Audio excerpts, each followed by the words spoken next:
हल्ली मोबाईलवर एवढे ॲप्स आहेत, गेम्स आहेत, ते खेळा ना. तुमच्या कष्टाच्या पैशांशी कशाला सही आहे म्हणून खेळत बसताय? अहो, त्यांना समतासोबत वाढवा ना. समता पतसंस्था, टेन्शन नाही, रिटर्न्स निवडा. अहिल्यानगर जिल्ह्यातील राहुरी तालुक्यात वाढत्या बिबट्यांच्या वावरामुळे भीतीचे वातावरण निर्माण झाले असून वन्यजीव प्राणी कायद्यात बदल करून बिबट्यांची संख्या नियंत्रणात करण्याची मागणी करत सुमारे 20,000 शेतकऱ्यांनी पंतप्रधान नरेंद्र मोदी यांना पत्रे पाठवली आहे. माजी मंत्री प्राजक्ता तनपुरे यांच्या नेतृत्वाखाली ही पत्रे बैलगाडीतून आणत राहुरी पोस्ट कार्यालयात जमा करण्यात आली आहे.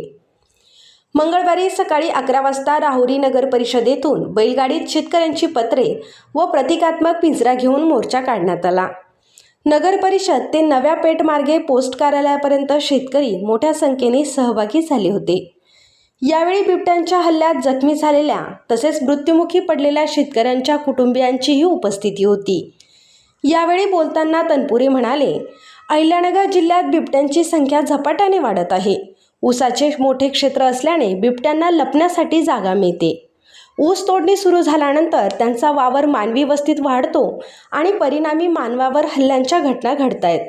रात्रीच्या वेळी वीज पुरवठा उपलब्ध असल्याने शेतकऱ्यांना शेतीसाठी बाहेर पडावे लागते. त्यामुळे बिबट्यांच्या भीतीने शेतकरी हवालदिल झाला असून शेती धोक्यात आली आहे, असेही त्यांनी यावेळी नमूद केले. राहुरी जोगेश्वरी आखाडा येथील आदर्श शाळेत बिबट्याचा वावर CCTVत कैद झाल्याने विद्यार्थ्यांमध्ये भीतीचे वातावरण आहे. शाळेच्या भिंतींवर बिबट्या उभा असेल तर मुलांनी शाळेत कसे जावे असा सवालही तनपुरे यांनी उपस्थित केलाय. बिबट्यांची संख्या नियंत्रणात आणण्यासाठी नसबंदीचा पर्याय राबवण्याची मागणी या पत्राद्वारे करण्यात आली आहे. केंद्र सरकारने लवकरात लवकर कायद्यात बदल करून बिबट्यांची संख्या नियंत्रणात आणावी अशी मागणी करण्यात आली आहे. आता यावर सरकार काय निर्णय घेणार हे पाहणे महत्त्वाचे असेल. यावेळी नगराध्यक्ष भाऊसाहेब मोरे, उपनगराध्यक्ष गजानन सातभाई, नगरसेवक सागर तनपुरे, ॲडव्होकेट राहुल शेटे, प्रशांत डवले, प्रतीक तनपुरे, डॉक्टर संतोष उदावंत, बबन गुलदगड, चेतन पोपळघट, भारत शेठ भुजाडी, रवींद्र आहेर, सूर्यकांत भुजाडी, बाळासाहेब उडे, शहाजी ठाकूर, सुनील भुजाडी, बाळासाहेब गिरमे, संतोष आगाव, विजय तमनकर, चंद्रकांत पानसंबळ, ज्ञानेश्वर बाचकर, काँग्रेसचे बाळासाहेब आढाव, राजेंद्र बोरकर आदींसह मोठ्या संख्येने शेतकरी उपस्थित होते.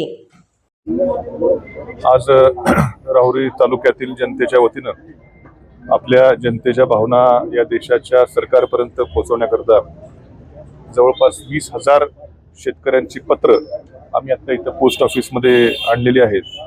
दिवसेंदिवस बिबट्याचा जो ग्रामीण भागातला वावर वाढतोय, शेतकरी अत्यंत त्रस्त त्या ठिकाणी झालेला आहे. रात्रीची वीज असते, जीव मुठीत धरून त्या ठिकाणी शेती करावी लागते आणि कित्येक आता पशुधन तर जाऊ द्या, पण आता मनुष्यहानी देखील मोठ्या प्रमाणावर व्हायला लागलेली आहे. भविष्यात शेती कशी करावी हा प्रश्न या तालुक्यातल्या, जिल्ह्यातल्या, राज्यातल्या शेतकऱ्यापुढे पडतोय आणि सातत्यानं विधानसभेत देखील मी हा विषय सातत्याने मांडला होता.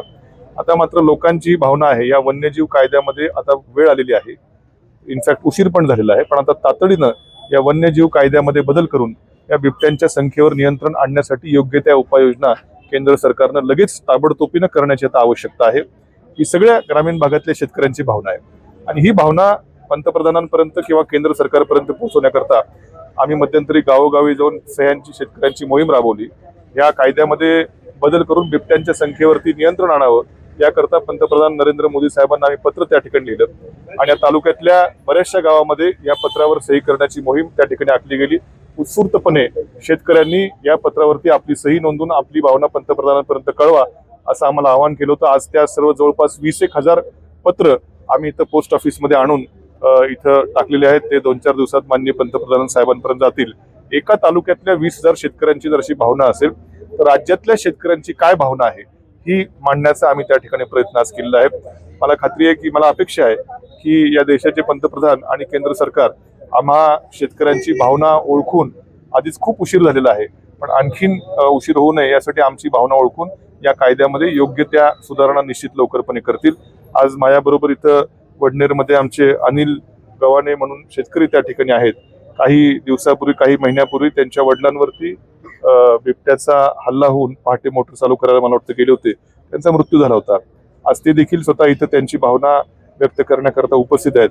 मगाशी आमचे वरवंडीचे देखील आपले धगे म्हणून शेतकरी होते, माजी सरपंच आहेत, त्यांची देखील 2.5 वर्षाची मुलगी बिबट्यानं घरासमोरून उचलून नेली होती.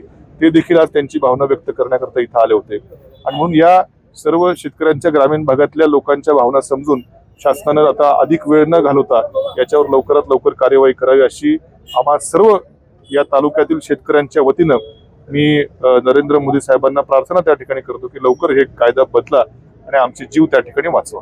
दादा, नुकताच आता ग्रामीण भागातील शाळांमध्ये बिबट्याचं दर्शन झालं. भिंतीवर आवारात सीसीटीव्ही मध्ये बिबट्या काहीच झाले नाही. मला वाटतं जोगेश्वरी आखाडा राहुरी नगरपालिकेची शाळा आहे ती काहीतरी आदर्श शाळा म्हणून राज्यातल्या याच्यामध्ये पहिल्या 10-12 शाळांमध्ये 3 नंबरला शाळा आलेली आहे. म्हणजे लोकसहभाग असेल, आमचे तिथले सन्मान्य सगळे नगरसेवक असतील आणि पालिका प्रशासनाच्या वतीनं इतकं चांगलं शाळेमध्ये हे केलं. तर शाळेच्याच भिंतीवर जर बिबट्या तिथं उभा असेल तर मुलांनी 3 दिवस झाले सलग जर शाळेच्या भिंतीवरती जर बिबट्या येतोय तर पोरांनी शाळेत जायचं कसं? किती का आदर्श शाळा असं ना, पण तिथं आता विद्यार्थ्यांऐवजी जर बिबटेच यायला लागले शिक्षण घ्यायला तर ही अशी परिस्थिती सगळीकडे ग्रामीण भागात होते. याचा कुठंतरी आता ज्यांनी विचार करायला तिकडे बसलेत त्यांनी करावा आणि याच्यातून आम्हाला ग्रामीण भागातल्या लोकांना सोडवावं ही विनंती.